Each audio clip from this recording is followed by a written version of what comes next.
카페인의 경우에는 의견이 좀 분분해요. 임신 중에 한두 잔 커피 먹는 건 괜찮다 이렇게 알려져 있는데, 하지만 안녕하세요. 꽃마을 한의원 원장 최은미입니다. 안녕하세요, 원장님. 네, 안녕하세요. 오늘은 임신 중 주의사항에 대해서 말씀을 해주시면 좋을 것 같습니다. 제가 또 찾아봤는데 임신 초기 주의사항은 많은데 임신 중기 이후에 대해서는 또 듣기가 어렵더라고요. 아무래도 임신하고 나서 가장 두려운 일이 유산이죠. 아이의 상태가 잘못될까봐 걱정하는 부분도 있고요. 임신 초기에는 수정체가 세포 분열을 하면서 태아로 성장을 해나가는 시기입니다. 이때에는 유산할 가능성이 높고, 또 아이가 성장을 하면서 유전자의 변화가 생기거나 제대로 발달하지 않는 등의 문제가 생길 수 있어요. 때문에 특히 임신 초기에는 주의할 사항이 많이 있어요. 임신 초기는 정확히 언제까지는 갈까요? 수정체가 태아로 발달하는 시기는 3개월 정도, 즉 12주에서 13주까지의 기간을 일반적으로 임신 초기라고 봅니다. 임신 초기에는 태아가 자라나면서 엄마의 에너지를 많이 쓰는 기간이에요. 때문에 산모의 면역력이 떨어지고 동시에 입덧이 찾아와서 잘 먹지 못하는 경우가 많죠. 그렇기 때문에 임신 초기에는 특히 유해물질을 피해야 해요. 술이나 담배는 아기한테 치명적일 수 있죠. 카페인의 경우에는 의견이 좀 분분해요. 임신 중에 한두 잔 커피 먹는 건 괜찮다 이렇게 알려져 있는데, 하지만 카페인이 커피에만 있는 건 아니에요. 따라서 커피는 최소한으로 줄이는 걸 권해드려요. 또 임신 중에는 면역력이 떨어질 수가 있기 때문에 날 생선도 조심해야 돼요. 날 생선으로 인해 감염이 될 수도 있거든요. 우리가 임신 초기에는 영양제도 좀 잘 챙겨 드셔야 되는데, 엽산, 철분, 비타민, 유산균 이제 챙겨야 할 영양제가 많은데, 그 중에서는 오메가3는 좀 드실 때 조심하셔야 돼요. 왜냐하면 생선으로부터 추출한 오메가3는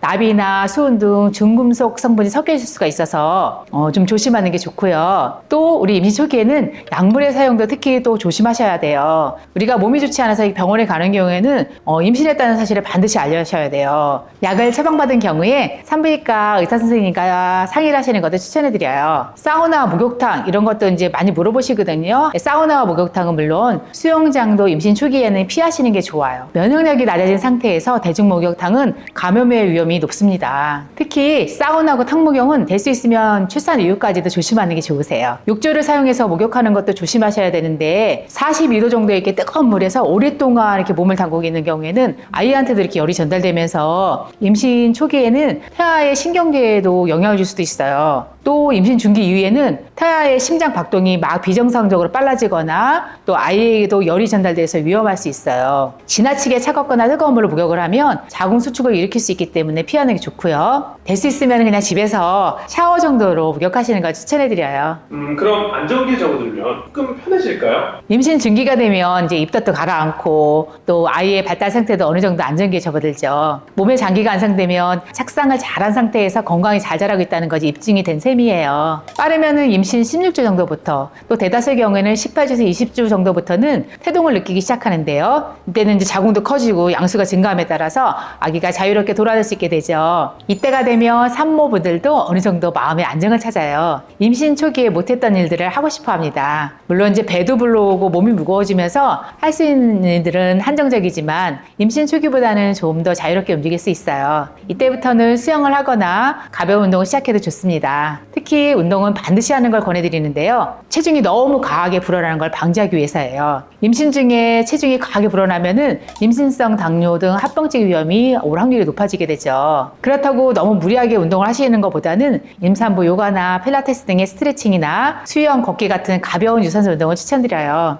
요즘에는 이렇게 산모분들을 위해서 다양한 운동 프로그램들이 많이 있더라고요. 그 중에서 본인한테 맞는 것을 좀 선택해서 하시면 좋고요. 또 이제 우리가 임신 중기가 되면 아이가 자라면서 이렇게 배가 급격하게 나오게 되는데요. 특히 다리 관절에 무리가 많이 가는 시기예요. 그래서 너무 오래 서 있거나 너무 많이 걷거나 이렇게 무리해서 움직이는 거는 자제하는 게 좋고요. 또 이 시기가 되면 아기가 이제 자라면서 혈액을 많이 필요로 하게 돼요. 이때 엄마는 철분 부족을 겪는 경우가 많이 있는데, 우리가 임신 초반에는 입덧 때문에 철분제를 못 드시거든요. 중반 이후에는 철분제를 꼭 챙겨 드시길 권해드립니다. 임신 중반에도 신경 쓰고 조심해야 할 점들이 굉장히 많네요. 그렇다면 임신 후기에는 초기에는 어떤 점을 조심해야 될까요? 저희가 이제 임신기간을 균일하게 세 등분으로 구분을 하면 최종 월경주기의 첫째 날부터 42주를 각각 14주씩 3등분을 해요. 이를 초기, 중기, 후기로 나누는데요. 따라서 임신 후기는 임신 29주부터 출산까지의 시기를 의미해요. 아기를 건강하게 만날 준비를 시작하는 단계죠. 이때부터는 검진 주기가 2주 정도로 짧아지게 돼요. 임산부와 태아의 건강 물론 안정적인 출산을 위해서는 예정된 검진 주기를 꼭 지켜주시는 게 좋고요. 임신 8개월 이후부터는 조기진통이나 양막이 파손되는 등 조산의 위험이 높아지는 시기이기 때문에 더욱 세심하게 살펴야 해요. 막달이 되면 매주 검진을 받게 될 거예요. 아기를 무사히 낳을 수 있도록 준비하고 확인하는 시기이거든요. 아기를 만날 준비를 하는 거죠.